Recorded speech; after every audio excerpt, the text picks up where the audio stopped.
Maybe it'll work this time.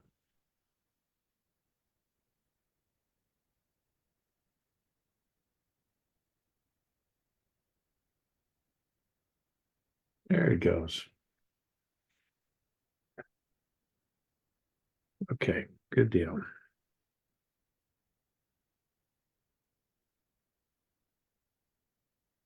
Okay, so it's now 7:02 and we do have a minion. And so I'm going to go ahead and get started because there's just a lot to say tonight. And if you noticed on the outline, we only got, or I only put out for 6 verses tonight. So that then we'll next week we'll do some more. And I also wanted to kind of let everybody know, and I'll say it again toward the end, that the next series of studies, I think I would like to do a study on the 12 minor prophets. And that's something that normally doesn't get studied very much. And so I thought, well, that would be kind of interesting, especially from a historical or a cultural point of view. And so anyway, that's my plan anyway, and I'm gathering my materials and books and things for that, because somebody had asked if we could do one of Malachi or Malachi, and said, well, you know what? Why not? Maybe look at all of them. Now, Malachi is the last one chronologically, and so we'll start up at with Hosea, and then roughly just follow on chronologically in the list in the order in which they lived and served.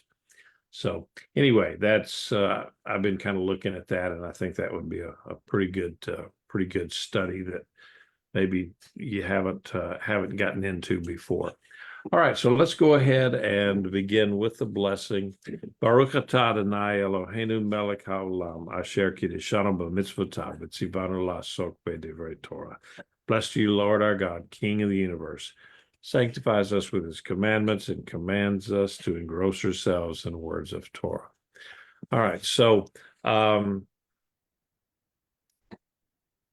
this evening, and I want to welcome everybody in here. I think we're about up to 14 or so folks, and my name is Steve Sheik. I'm the congregation leader, rabbi at Tree of Life Messianic Congregation in Houston, and also for those of you who look us up and that we are in the next few weeks going to be shifting our website page to a new platform, and I'm just now trying to get the videos and photographs and that sort of thing lined up so that it'll be new, and it'll also be where our services will be broadcast live to our website, our web page. Then that way there's no there will be no censorship. If it'll also be broadcast to Facebook and YouTube and so forth, but this way we won't have any censorship. If Facebook wants to censor something when I talk about how evil abortion is, then let them go ahead. It won't. It just won't matter. So, all right. So let's go ahead. Are there any questions or comments that anyone would have from last week and or just where we are at this point? Okay, no comments or questions. All right, well, let's go on then. And so kind of as a preliminary comment or two, I wanted to look at chapter 13. It's a little different than the other ones. The style is still the same, and I think it follows. A lot of people have looked at it and said, well, it really looks like maybe, has a lot of strong Pauline influence, or the influence of Paul and in the writing style. And some have even suggested that it was possibly an appendix or something that was added on, and or written by Paul to give his approval to what the author of Hebrews had written so far. But that's some ideas that people have. But most commentators they note that, okay, chapter 13 does have looks like it has some Pauline influence. They agree that the composition of the chapter is very consistent in the wording, in the choice of words and so forth that preceded it in the other 12 chapters. So I think we can kind of discount the idea that Paul wrote I don't know what you would call it. If it was in the front, it'd be a preface, and at the end of it, I don't know what you call it at the end, a caboose to the book of Hebrews. But I don't think he did it. But this chapter of 13, it's going to tie up some loose ends. It's a practical lesson, a practical chapter, and it puts some of the author's statements in a more concrete context, if you would. And there's a number of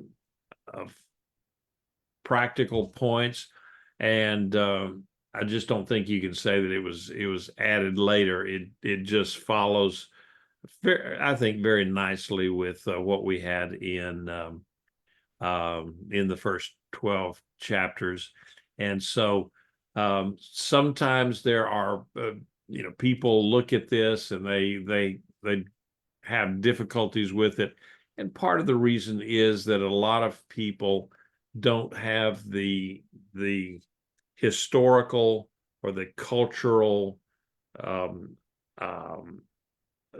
the background of the first century Messianic Jewish believers. So sometimes if we can put some of this in a Messianic context, then I think it'll be easier to understand. And certainly looking at chapter 13, there's just a lot of good stuff in there for those of us who live in the 21st century. And like I said, the Bible is just as valuable today as it was back in those days. Although now we have the New Testament, and the disciples, all they had was the Old Testament. So, but that doesn't matter. Anyway, so any comments or questions on that preface there as to what we're looking at in chapter 13? Okay, all right. So let's go ahead then. Let brotherly love continue. Do not neglect to show hospitality to strangers, for in doing so, some have entertained angels without knowing it. Remember the prisoners as if you were fellow prisoners, and those who were mistreated as if you also were suffering bodily. Okay, so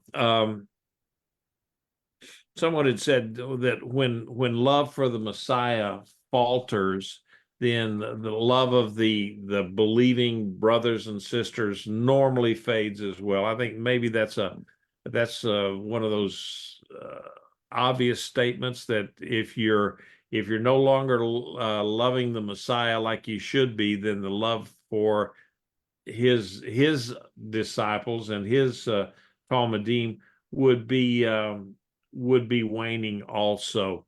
And so this, I think, is what the author is trying to counteract. Maybe the Jewish believers that he's writing to seem to have been maybe they've grown cold, maybe they're getting scared, maybe they're some of their zeal for that race that Paul talks about have they've kind of cooled a little bit, and so as a result, then maybe they're not as close with their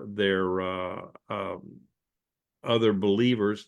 I think you can see that in today's context, if you're church or synagogue or whatever you're in.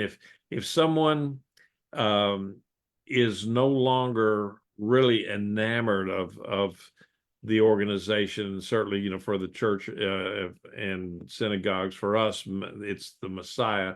If you just kind of get cold and blasé about it, then you're probably not going to be as close to the people in your congregation.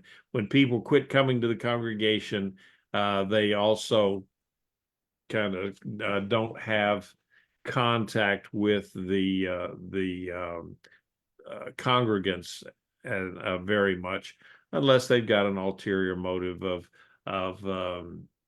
trying to break up things, and that happens sometimes in congregations. But anyway, so I think this was an appropriate exhortation for these original believers, the original audience that Hebrews was written to. Some of these people were apparently Jews who had left Judaism for following Yeshua, and but others had evidently kind of remained in Judaism. They're trying to have one foot in each camp, and maybe some of them have just totally turned and gone back into Judaism without Yeshua, as I think you can see throughout the other 12 chapters that the writer is hinting to. And so it was very important, therefore, for the audience to these Jewish believers to continue to love their racial as well as their spiritual brethren. Okay, the Jews by blood as well as the Jews by or the believers by the spiritual believers. Okay. And so okay, Revelation 7 there, welcome in. I'm not familiar with who you are, but anyway, with increased persecution, believers may seclude themselves and become leery of trusting others who profess to be a fellow believer. I think that's a valid point as to what would have been going on with the Hebrew audience. Now, if this was written right around between 64 and 65 AD, or current era, CE, that was right about the time that Nero burned down Rome and blamed the Christians for it. And so therefore, there was a lot of persecution of the believers right about that time. So it hadn't gotten to the point where the Romans had kicked into high gear and destroyed the temple. That would be another 5 years in coming. But anyway, our author's admonition to let brotherly love continue, and that you'll see that in the several other versions. He used the word Philadelphia And of course, everyone knows that Philadelphia is a city in Pennsylvania, and it means the city of brotherly love. And so he's using that term there, and really these people would be familiar with the Tanakh, and the Tanakh meaning the whole of the Old Testament. When I say Tanakh, that I mean the whole body of work that we call today the Old Testament. So he could have been thinking about Psalm 133, 1, where it says, "Behold, how good and how pleasant it is for brothers to dwell together in unity." It's something that is said in many Jewish synagogues. As they are coming into the front door, they will recite that verse, "Behold, how good and pleasant it is for brothers to dwell together in unity." And there's numerous songs about that using those words. So these words then would be directed so that a feeling of community in Yeshua the Messiah would have been established among the audience. He's trying to include them all into a body of believers, and a cohesive group, as it were, and especially in light of the fact that they are coming under some threats, and also okay, and so um, that those threats then would would cool the ardor of some people, where they would say, I'm just not sure it's worth it to follow this Yeshua guy and give up on my Judaism, or to be counted with those guys that are invited to the Colosseum. Okay, and now I see that Rev 7. I think that's Rich. And so, all right. So now I know who it is. All right. Good deal.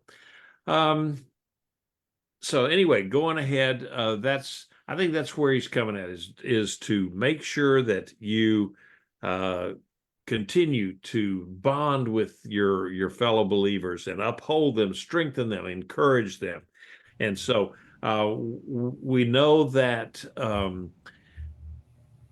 hospitality to others is a very, very was a very important aspect of Judaism, and it still is today. That the idea of in the Talmud, it says in several places that to to show hospitality to someone and be hospitable to someone in need is much more important and is much more of a blessing than to be at in all of the Shabbat services that there may be, and with the shachrit in the morning, and all the way through the day. It's more important to be hospitable, and that's coming from the Talmud. So this reference now to in verse 2, where it says that getting back to that, "Do not neglect to show hospitality to strangers, for in doing so, some have entertained angels without knowing it." And goes on to, "Remember the prisoners as if they were fellow prisoners, and you are those and those who are mistreated as if you also were suffering bodily." So it was interesting when I was reading the Greek version this week, that we use the word for brotherly love, and that is Philadelphia. And then the term that he used in the term that he used in the second verse is philoxenia, that starts out with the philoxenia, and it ends with that xenia sound, which is a word that you can look at, and it from which we get xenophobia, which is, xenophobia generally is you have a dislike or a distrust of foreigners. Well, what he's saying here now, though, is the term that he used was philoxenia, meaning hospitality, or being a love of strangers, or being hospitable to strangers. Martha, you had a comment. Yes, sir. Does this Philadelphia refer or relate to the Church of Philadelphia, created by the Pergamus people? Is this a throwout, or is this just an adjective that he's using here? Here it's I believe it's strictly just a Greek word that means brotherly love. Okay. Okay. No Later relation on, to the church. later on, somebody said, "Well, we're going to be the first the First Baptist Church of Philadelphia, or something, or the First Assembly of God Church of Philadelphia over there, wherever it was in Turkey." That they had a name for it, and but here it's just used as I guess it would be an adjective. Okay. As such. All right. Thanks. Okay, good question.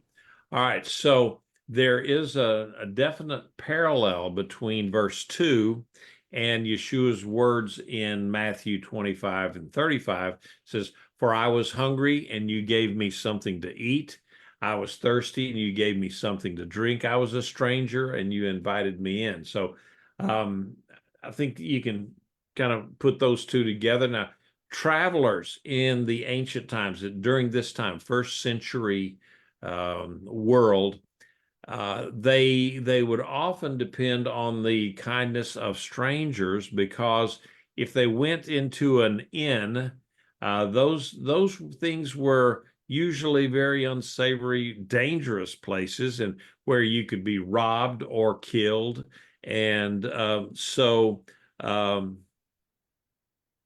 we see, examples of other people letting strangers into their home all throughout the Tanakh, and even in the book of Acts, as Paul travels to Rome, he stayed with various people. So the first century context of the community of faith needing to show kindness and hospitality to weary travelers is important for us to get a proper understanding of the context of Hebrews.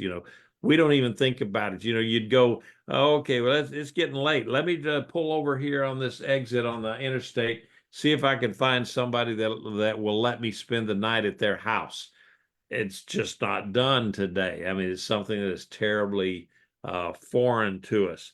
But back in those days, in the Roman Empire, inns were very there were places that you didn't want to stay there, and they were places of ill repute and danger. And so the believers of those days, they were mobile, they traveled, they had jobs that required them to travel around. And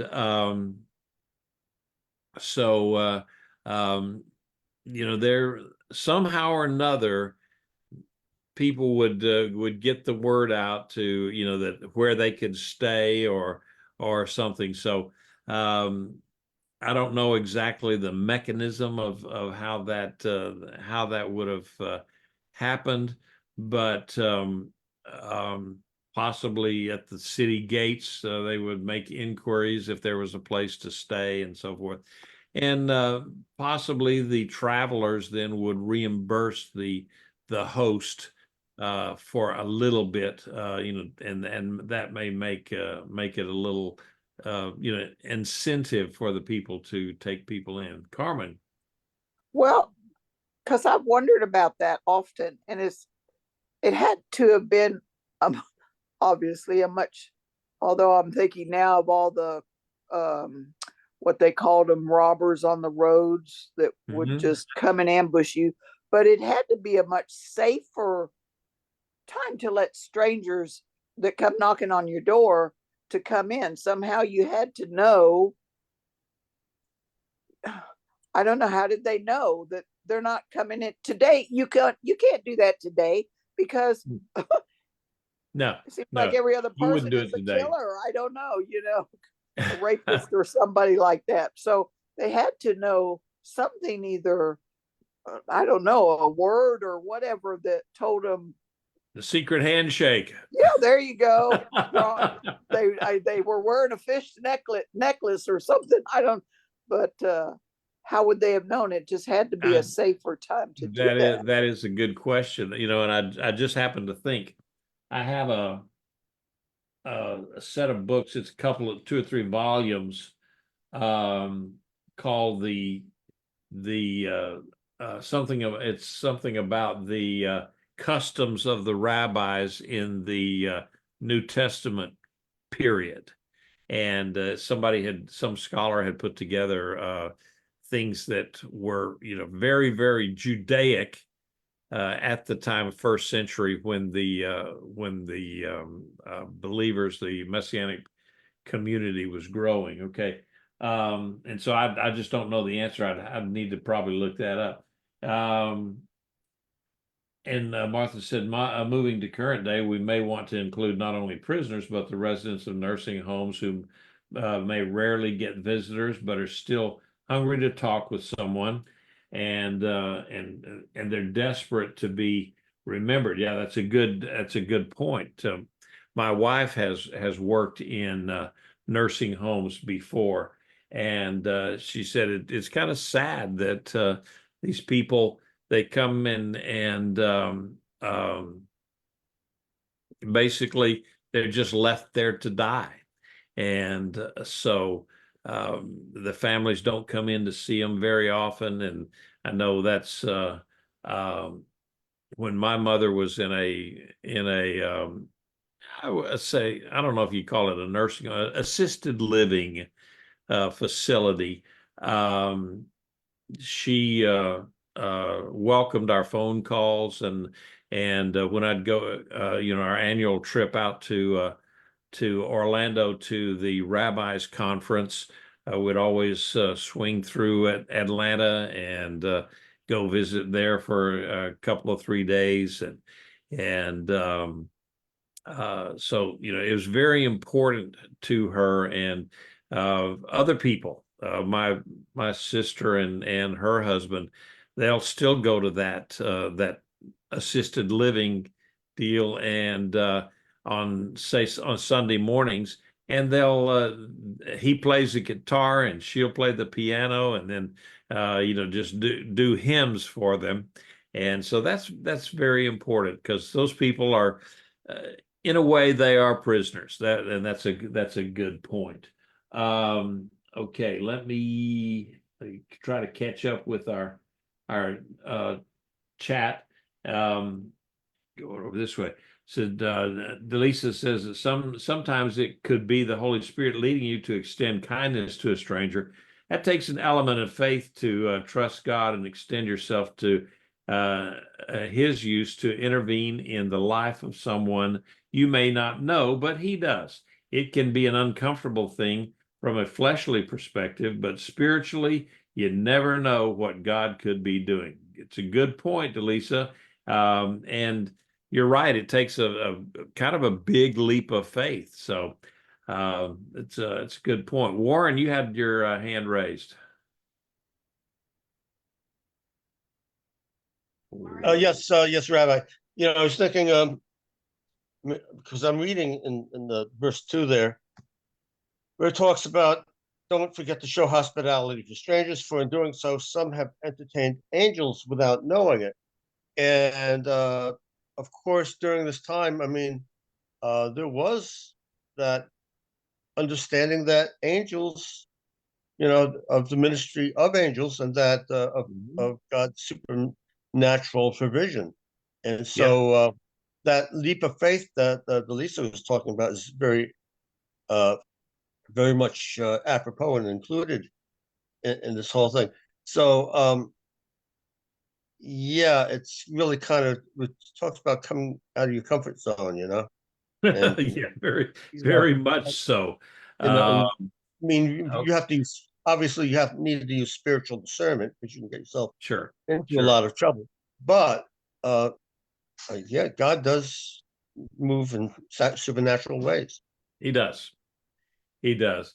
And Lena says that sometimes we could give a meal to a homeless person on the street because giving away money might not be good for them since they may use it for wrong purposes.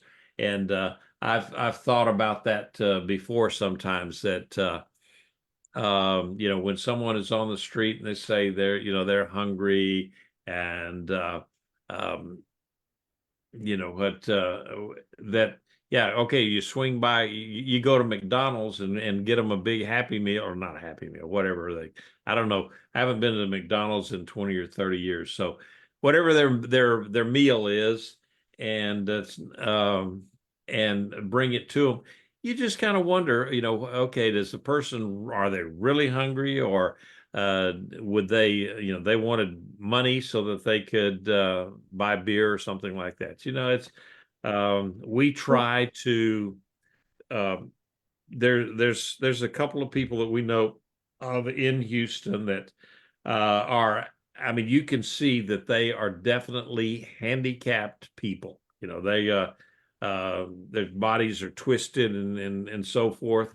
And when we see them, we give them money because I don't know what else I can do for them other than, give them money and then pray for them.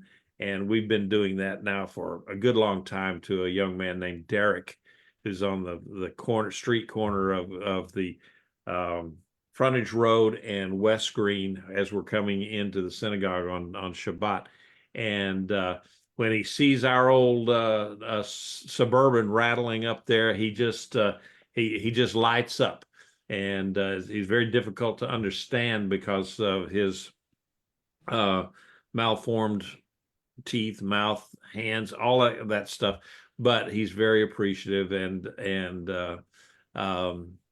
he just always seems to have a cheerful attitude and so forth. So yeah, it's something that we need to look at and always be um, aware that maybe there's something that we can do. Carmen. And I just wanted to say on that also, yes, we know him. We stop and talk with him too, and others. But anyway, because Leonard is always, and I've been with him so many times, and I've done this also on my own, but you just buy them food, buy them a fast food, something, and hand it to them. They do appreciate that. Mm-hmm. And sometimes Leonard has said, right here, we're at a fast food place. I'll meet you right in there, and we're having lunch. And we go in there and we sit down, and they eat that. They are hungry. Yes, Mm-hmm. giving them money, they can use it for the wrong thing, but they will take food and they will eat it, and that's probably the better thing to do, except for our guy that's, where's the flag, the skinny, that guy. Yeah, that's Derek. Yes, Derek. Yeah. Okay, that's good. We know his name now. We always pray for him and talk to him, and Leonard, we tell him about Jesus, whatever. But yeah, Derek. Okay, good. Yeah, see, now that's the person. If they accept an invitation from Leonard to go eat someplace, if they're close to a fast food place, then that they're going to get the gospel from Leonard. Oh yes, oh yeah, they do. While we're sitting there having lunch. Yep. Yep. Yes, indeed. I can tell you what. And we were just talking today. I have to say this now.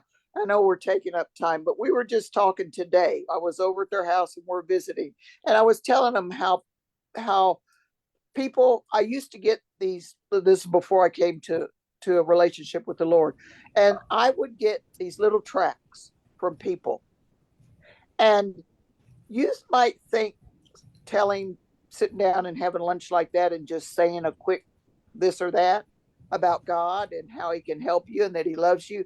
doesn't really do anything. But I used to get, those little bitty 2-inch little red Bibles that people hand out. I had gotten those things. I had gotten tracts and whatever, just little by little by little. And when I look back on all that, that's before I came to the Lord and started doing Bible study and all this, how God was calling me all that time, just a little bit at a time. So those short little things that you say to people might You not just do never know. anything that day or that week, but next year they might look back and say, all that time God was calling me, Yep. You Yeah. sowed the seed. You Yeah. sowed the seed. Yes, exactly. Exactly. Martha? Yes, I wanted to just say something. When I was in Ireland, I came across this homeless person, and there were lots of people milling around. My sisters and I and my mother were going to a family restaurant that was friends with my sister, and the guy was asking me if I had some money I could give him for something and I said no, but I can get you a sandwich. And he goes, oh, okay. So I'm walking toward the little restaurant to buy his sandwich, and he follows me. And when we get up to inside, and it was open face, so people could just walk in and sit down at picnic tables and walk out. So there weren't any doors there even. So I walked up to the counter to order a sandwich, and the owner came around to me. And then my sister came up to me because she was really embarrassed that I did this. And the owner said, we can't have him in here. And I said, what are you saying? I turned around and I saw the man had followed me in. And she said, you can't bring these people in here. And I said, why? And she said, because if you bring one in, then all the homeless people will come in here. And this is a family restaurant. We cannot be doing this. And I looked at that man. I was so embarrassed for him. And then my sister was mad at me because I embarrassed her in front of her friend. And I said, well, I am very sorry. So I asked the man, I said, there's a table right outside. Go sit at that. I'll bring your sandwich to you. But it was a big deal for some restaurant people to not have homeless people come into their establishments because of the traffic, so to speak, unpopular traffic that it could bring. But that was an eye opener. But Ireland also has bathrooms where men and women can go into the same bathroom at the same time. Now that was a real eye opener to me too, because I thought I walked into the wrong bathroom when this man came out to wash his hands. And I said, either I'm in the wrong one or you are. And he says, no, these are, unisex. I went, holy cow, I'm getting out of here.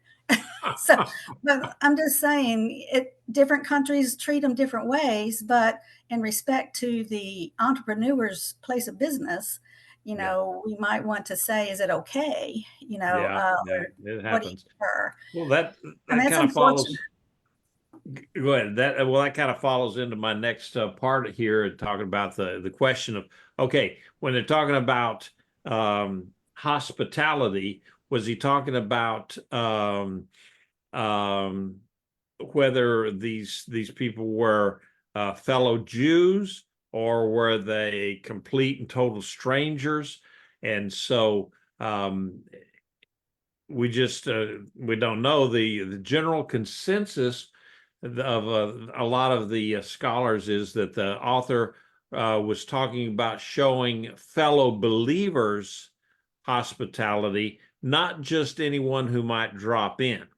And in rabbinic tradition, hospitality was largely limited to fellow Jews. So the New Testament generally presupposes a situation in which traveling evangelists had a special claim to the hospitality of the local congregation, and they would know that they could get to they could somehow figure out, okay, is there a meeting of the people of the way, or the Nazarenes and whatever they call them in the country, and then at that point, then they could go there and be directed to someone who could let them stay. Warren. Yeah, that interpretation you just shared also goes hand in glove with the next verse, because it talks about those who are in bonds and ill-treated because you also are in the body. So the implication is that the people who in bonds, those being ill-treated, are members of the body. That's the implication. Right. Well, and evidently then there was, and we'll get that in a little bit, but the idea of people going around, these evangelists and so forth. And of course, you're always going to have the type that are the givers, and some of them are the moochers, and so evidently there was problems with that somewhere in first century situations, the first century churches and congregations, because if you read the Didache, which is it was a kind of a primer written by the apostles for new Gentile believers coming into the faith, and it would give them an idea of, okay, what are the basic rules here? And it was, of course, written in Greek so that they could understand it. And so there again, the Didache is a whole nother course that I've taught on before too, and it's kind of interesting. And mostly, for the most part, the things that you find in the Didache are also just what they've done is they've repeated the words of Yeshua when he was teaching them. And so, but here's some practical thing from in the Didache. It says, "Let every emissary, or traveling evangelist who comes to you be received as if he was the Lord, or received as the Lord. He shall stay only one day, but if it's absolutely necessary, he may stay another day. However, if he stays 3 days, then he is a false prophet. Now, when the emissary leaves, let him take nothing except bread to sustain him until he finds a new place to stay. But if he asks for money, he is a false prophet." And that's from the Didache 11:4-6. So if you've never picked up the Didache, you can find them. You can find it online, because it's of course, what do they call that? Public. It's not copyrighted. I can't think of the other word for it, but it's Public not domain. copyrighted. Huh? Public domain. There you go. There you go. All right. But then we get to verse 3 real quickly. And we might only get to three verses tonight, but that's okay. We can hit the other ones, later on. We're not in a hurry. It says, "Remember the prisoners as if you were fellow prisoners, and those who were mistreated as if you also were suffering bodily." Now, this again follows very closely with Yeshua's words in Matthew 25-36. And so it parallels very well. It says, "I was naked and you clothed me. I was sick and you visited me. I was in prison and you came to me." And so there again, that's where the author is kind of going back to some of the things that Yeshua had said. And so you kind of wonder, okay, what was his relationship then? How close was he to Yeshua? We just don't know. And then the last word in that in verse 3 is the Greek word insomati, and it literally means in body. So various translations would say in the body, or suffering bodily, or as though you yourselves were being tortured, or for you like them are still in the world, or another one is for you are vulnerable too. So all of these renderings show a very important aspect of the issue of demonstrating kindness to prisoners, because remember, a lot of people were being locked up for their faith. And we may very well in this world see that. They're right now in Great Britain, people can't express their thoughts if it goes against what the government says they should. So okay, and Martha said the chronological Bible states, remember the prisoners as if chained with them.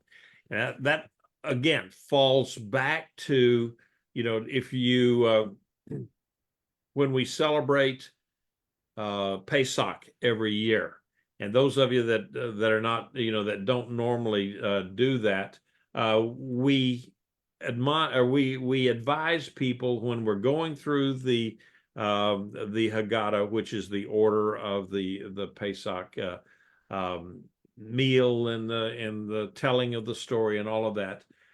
We say, consider yourselves as you are those people of Israel that came out of Egypt. It's not something that, oh yeah, that happened a long time ago in a Cecil B. DeMille movie. No, this is, you look at it and said, this happened to people of my DNA, whether it's spiritual DNA or blood DNA. And that kind of gives you you personalize the experience of being in there. Okay, so that's what he's talking about. They're trying to identify with the prisoners, and when Paul was writing to the Corinthians in 1 Corinthians 12:16, he says, at 16 and 26, he said, and if the ear says, since I'm not an eye, I'm not part of the body, is it for this reason any less part of the body? If one suffers, all the parts suffer together. If one part is honored, all the parts are rejoice together. And if you don't believe it, try walking around at night sometime and you don't pay the really close attention and you hit your toe against the furniture or the edge of the whatever, and you'll find out really quickly that little bitty toe will get the attention of the entire body. I promise you. And so Paul uses that same root word, soma, in reference to the body of Messiah, and the author of Hebrews uses it the same way. We got to be kind and compassionate to all prisoners in jail, and have to be aware that of these fellow believers that are imprisoned. And so this would have been very important in a context, a first century context, because a lot of times, maybe most of the time, when someone was thrown in prison, well, they were just thrown in prison, and there may not have been food or clothing or any kind of help or sustenance for them unless someone on the outside brought it into them. And I mean, that has been going on for many years, even in the 1800s, early 1900s, in some countries. When you went into prison, if you didn't have family members that could come in and bring you food, well, you might very well just starve to death in that prison, or freeze to death if they don't bring you blankets if it's wintertime and so forth. So very, very important to support these prisoners. And sometimes it didn't happen. Paul wrote in 2 Timothy, he said, at my first defense, going up to Rome, no one supported me, but all deserted me. And he's telling Timothy, but may it not be counted against them. He forgave them. And so anyway, let's see. Carmen said, because we have all been held in Egypt in sin that God has freed us from. Yeah, that's good. Rich. Yes. I don't know what it's like in your neck of the woods, but up here in the Spokane, Washington, Coeur d'Alene, Idaho area of the inland Northwest, over the past 20 years or so, jail and prison ministry has become quite confining. At the local jails, they usually lock down all the prisoners for 23 hours a day. Wing by wing, they let them out for only 1 hour, and they're only interested in making their important phone calls, reading the paper, and getting their showers. And then at the state prisons, the individual prisoner can only see visitors that are specifically requested by him on his visitor list. And so unless you belong to a Christian ministry that has already been pre-approved by the local chaplain, even then you're going to be under some very close scrutiny. There's a lot of things that you can do, and a lot of things now by the state rules that you cannot do. So my recommendation is that try to get connected with a ministry that will host a halfway house for prisoners who are then released to the general public who need a place to go for a season. That's probably the best venue for you to minister to them. Mm-hmm. Well, we have, and I'm sorry that he was on here earlier today.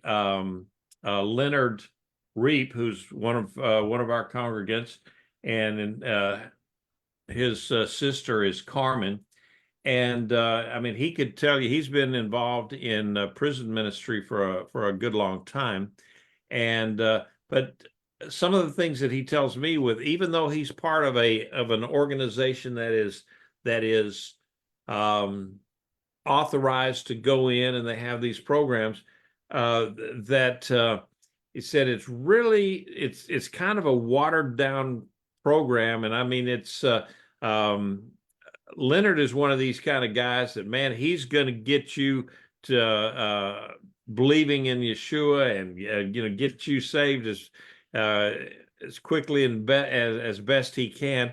And he says, yet in the organization, you have to be totally non-denominational. You have to, you really can't home in as well, if I'm understanding it right. And if I'm not, maybe Carmen can pipe in here, but it just seemed to me like that, it's not optimal when they are in prison, but yes, I do know No, that. and they're always trying to stop. They're always putting up barriers. Always, they have to fight these barriers. The head of the That's prison, right. yeah. But so far, it's okay here. They get in and they do their thing, and some people are coming to Christ, and what do you call that? Where they recommit crimes is lower for the ones who attend the Kairos program. Yeah. The recidivism. Yes, that's it. Yeah, even Bill Glass behind the wall prison ministry. They are highly recommended or highly respected by the prison system too.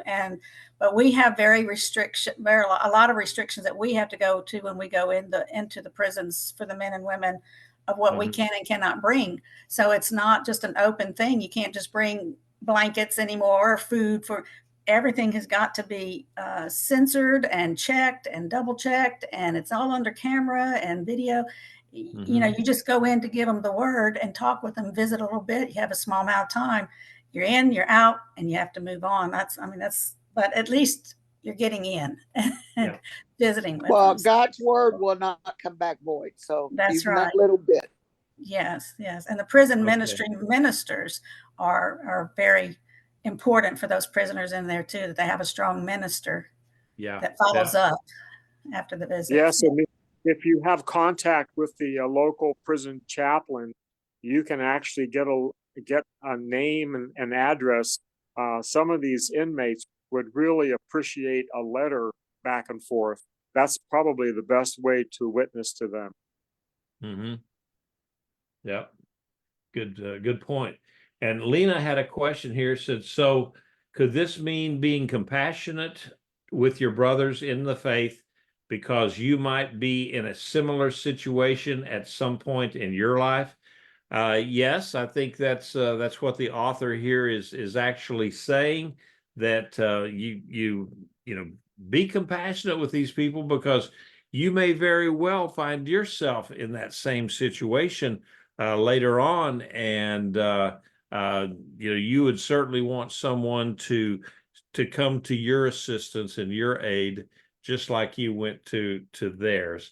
And so I think it's this chapter is, to me, it's a very practical chapter, and I've got just a couple of minutes left to go, and I don't want to go any further because verse 4 gets into some stuff that I really wanted to handle. That I probably got 30 minutes just on verse 4, talking about marriage.